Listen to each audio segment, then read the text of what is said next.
Achieved with CryEngine 3.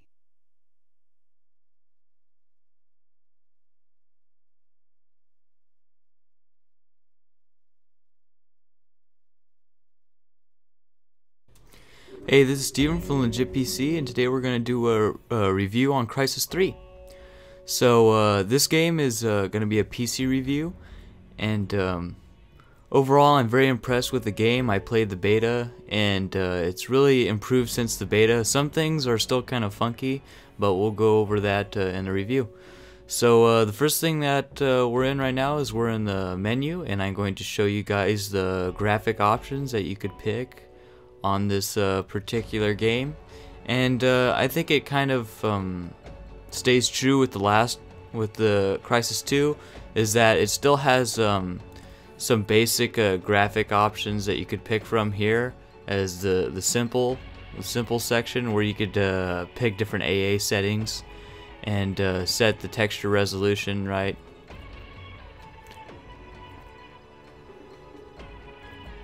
And texture resolution on high, set VSync, or set the preset system specs.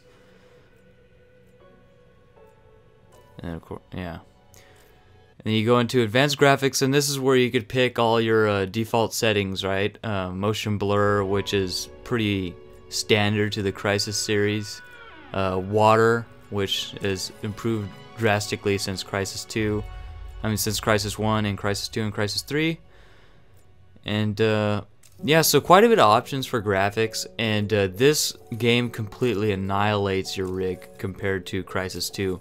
This engine, CryEngine 3, is just absolutely crazy on PCs. So there's also, for campaign, we're going to go into campaign now, there's a lot of different difficulty levels. Post-human warrior, I believe you have to finish the game first way through, and then you can start again post-human warrior. And Crytek set up a way that makes you want to replay it by having collectibles in the game that you can't possibly, not even possible to collect it in one playthrough, so you have to go back and collect more. And I think the combat stays true to Crysis 2. I mean, it's pretty much the exact same experience. Nothing really changed, except for, of course, which I'll show later, is that you can add different modules, so you could upgrade your equipment, which is pretty cool. And then, of course, the attachments have returned to the guns. But the engine is absolutely beautiful, like this dam scene. It's just absolutely great looking, and the sounds are absolutely awesome, which is when I cut the sound out. And the score, the music for the game is absolutely insane. It's one of the best scores I've seen, and you can see even in like the dark shadow maps, the quality is absolutely incredible. And the sounds off in the distance, you hear the Seth stalker crying out in the distance, and the collision with plants and stuff like that. Absolutely insane. Great looking game. It's going to be a while till something beats it. And of course Crytek always does this the best. And then you can even see how good it gets in the cinematic portions of it, which are pretty hard to play on your PC, especially this particular dam scene, and then the water rushes in. It will pretty much wipe out most of my frames there in the top left corner. I mean, it's really a great experience. It feels like you're at the movies, right, during these cinematic scenes. It's just so realistic as far as if it were like an animated movie. It's probably one of the best.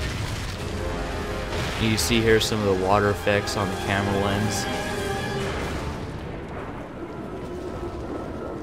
So basically, to summarize it up, Crysis stays true to its Crysis 1 graphics, and stays true to Crysis 2 looks, but goes back in the day with Crysis 1 and how bad it just beat up rigs. And you can see here with some of the physics going through the trees, the illumination and the blinding effects of the light, and the ground textures are kind of similar to what they were in Crysis 2. and also you see the V kick return, and the physics are pretty true. I mean, there's nothing really crazy, like nothing gets stuck or anything like that. Really fun to play. Great combat, which we'll get into here in a second. And next video I'll show you some facial animations as well as some voice acting, which in this particular game voice acting stayed pretty true. And I think it's the most voice acting out of any of the Crysises so far. Is that intentional? It's very apropos. Now, let's go save the species, shall we? Right then. Let's move out. You can see absolutely spot on. So this is the customability of your modules that you could add onto your nano suit, and kind of leaves room for infinite possibilities that you could add and improve onto your suit and customize your gameplay to your liking in campaign. But like I said, they use that to change the playthrough, so you could play through it again to make sure you unlock all the modules. And here you see the attachments you could add on to your guns and stuff like that. Which of course is just like Crysis 2, you have to pick them up off the ground in order to unlock new upgrades to your gun. And then you see the attachments here for the bow, one of the standards in Crysis 3 that you haven't seen in the other Crysises. You can see a lot of the combat is just like sitting back and just taking cover and just annihilating people from afar with like an LMG, as you can see here. So the action's a lot more fast-paced, I personally think, than Crysis 2. And in Crysis 2, the cinematics were a little more action-orientated compared to this one. This one, the game is more action-orientated instead of the cinematics. Really a great experience, you know, going through all those sets like that. And personally, I think the AI is a great improvement over Crysis 2. They'll throw grenades at you and things like that, and as you can see, I still have some problems with throwing grenades. That's one of the things I don't like about it. The AI has vastly been improved, especially with you know, these turrets here. They pretty much alert everybody, and I find that the AIs are actually a challenge compared to in Crysis 2. I find myself dying quite a bit more in this one compared to what is happening in Crysis 2. And the particular, and this is one of the hacking things that you could do, you just get the ball inside the bracket. But I find that you know, the maximum options like maximum stealth and maximum armor are a lot more fun to play with in this particular one than in Crysis 2. I mean, the maps are a lot bigger and there's a lot more places that you could move around and attack a certain objective at different sides. Overall, you know, really great campaign experience. It's still about a 5 hour campaign. I finished my first playthrough at about 5 hours and 7 minutes, which is pretty much to what Crytek released that it was gonna be. They said it was gonna be about 5 hours, and I finished it at about 5 hours. So yeah, really great time for those particular 5 hours. All action, you know, it doesn't really stop. There's some parts that are scarier than others, you know, like stalkers creeping around you in high grass and stuff like that. Honestly, compared to the playthrough ability, you know, multiple playthroughs, I think that it's still kind of lacking there. I mean, you don't really find out anything more unless you look for data. You look for data pieces, you know, unlockable data pieces. If you happen to miss some in the single player, you could go back and look through it. I mean, there's plenty of background information for the story that will tell you anything about it.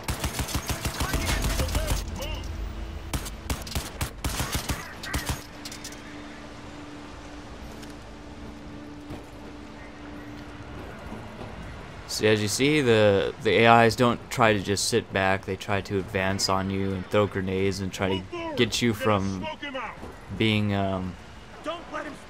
being dug into one position. They'll move up and throw grenades to try to get you to move around. And sometimes they'll even flank you like they're trying to do right now. You know, you hear them from off in the distance. And here I have another grenade fail, yeah. And then they added this. I can't remember if this was in Crysis 2 or not, but it's the grenade trajectory little interface piece, which I personally like. Even though, you know, if the grenade's on your right hand side, it doesn't throw where the reticle's at, which is kind of weird.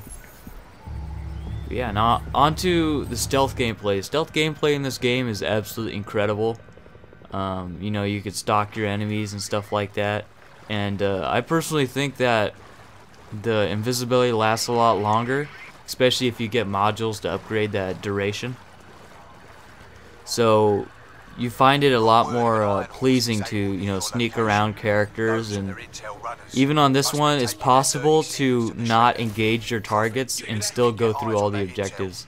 Like these two guys, I don't even need to take out. I could just walk around them, right? Because they particularly don't have anything that I need. They don't have any upgrades or anything on them anyways, so I could just walk around. And also another thing that they added into this, which I don't think I have any footage of, is the binoculars. Binoculars are absolutely cool. You could, as you see here, it's got a red triangle. That's because I pointed him out on my map with the binoculars, which you could see as like almost like a heads-up display setup, which I think is a big improvement and a great addition to the game, and has a great deal of influence on the gameplay. And I find that even though a lot of games do have the binoculars added into it, you end up not using it much. But this one I use a lot. And as you see, I pull it up right now. You could highlight, and this is where you could hack things like these smart mines on the other side. And they add in these little mini games like the hacking, which is pretty awesome. As you see, this great looking game, great looking single player gameplay. And yeah, so I'll let you guys that particular thing is upgrade module, and like I said, if you do multiple game playthroughs, you could get different types of you could upgrade all your modules if you want. And as you see there with the bow is an absolutely incredible add. And there's a smart turret seeing me through one of the cracks in the walls or something. Cracks in the floors.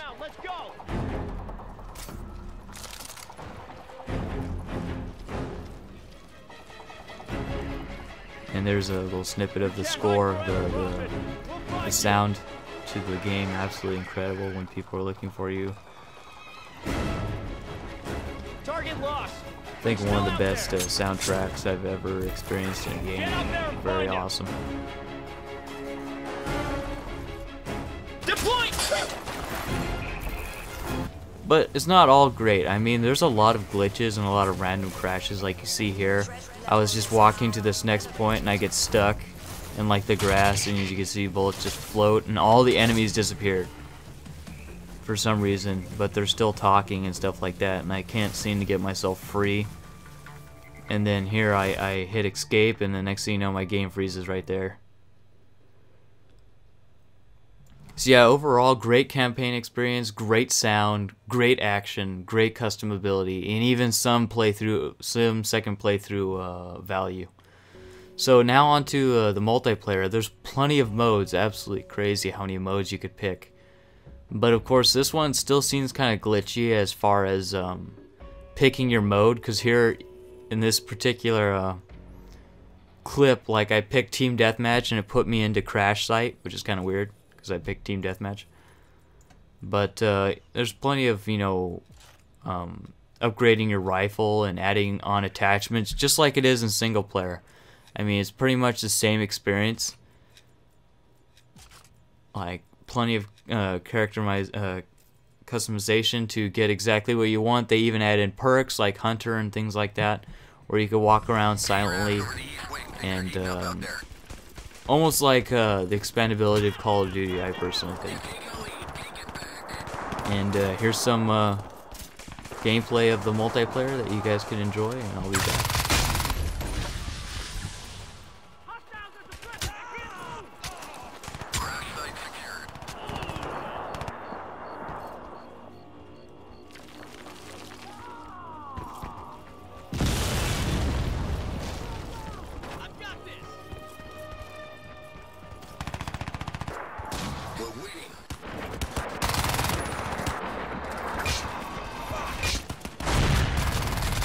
I don't know if you guys have noticed so far, but it is a lot harder to kill people than if maybe you're used to Call of Duty or Battlefield or whatever. It is pretty dang hard to kill somebody. And they don't really, when you hit somebody, they don't really bounce. The reticle doesn't really bounce.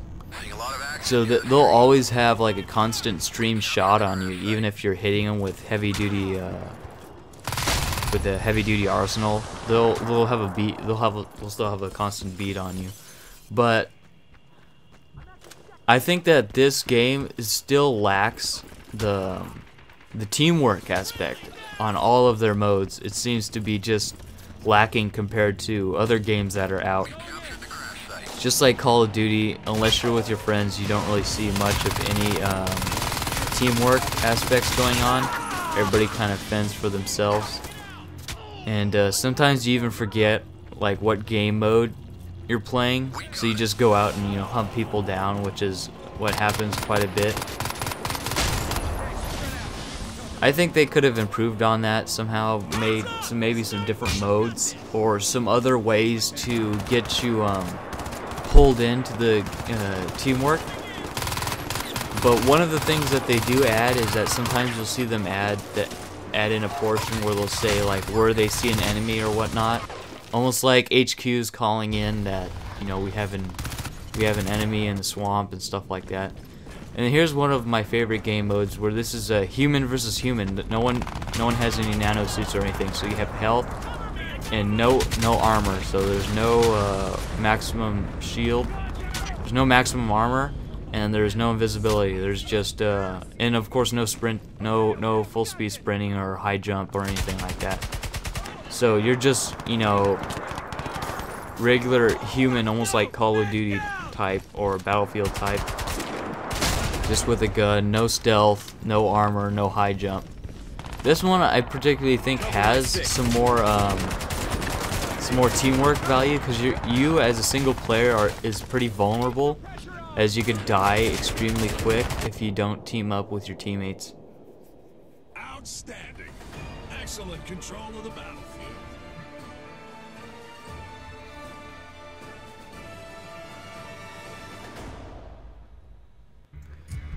Of course, this particular mode here is Hunter, but what I have not talked about yet is the servers that they use. Absolutely perfect connection every time, as long as, of course, you know you're near the server.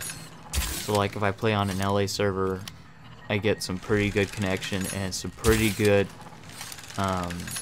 times, as far as not really any lag. So absolutely awesome that Crytek added that in. Dedicated servers hasn't been added into games for a while, and especially this big of a title is pretty awesome that they added in that servers. You know, props to Crytek for that. But I gotta give it to them. These game modes are definitely unique. They don't really have any counterparts like it in other games. I mean, like this is kind of similar to, like, let's say Infection in Call of Duty. You know, you turn into the main guy that's against all the survivors and stuff like that. But this Hunter mode with the bow is absolutely crazy. You know, it's a great idea, and it's one of the favorites of people in Crysis, I think. So this is, you know, playing as a hunter, and I have some footage of playing as Crytek, as a Crytek survivor. And also you'll see a little section of this here of the kill cam, which is pretty cool. Also, at the end of every game, they'll have your best kills out of the whole match, which is pretty cool. Here you see the kill cam, and here I'm playing as a survivor here. 5 operatives left. 4 of you left.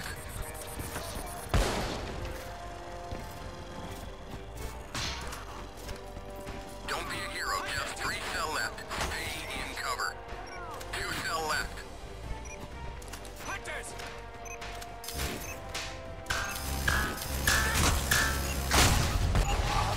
There you go, clutch it, right?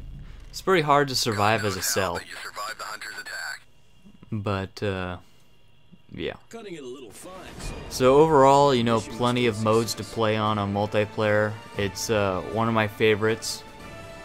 Not any lag, pretty smooth gameplay. Not really any, and you see here, this is the match analysis, match highlights for you only, not anybody else, and they have some slow motion stuff. But overall, you know, a lot of game modes. There's a game mode for everybody. You can have fun in almost any mode. And yeah, and you know, it's also a great game to get some crazy kills like these particular highlights that you could post on your YouTube channel or whatever. Overall, I think this match highlights, I don't remember a game that it's been done like this before on, but it's absolutely awesome. So overall, recapping, Crysis 3, great story, great graphics, great campaign, a whole bunch of multiplayer options, and it's just play it, just keep playing it and play the multiplayer. It will get better as you play. And this has been Steven from TheLegitPC, and subscribe for more videos.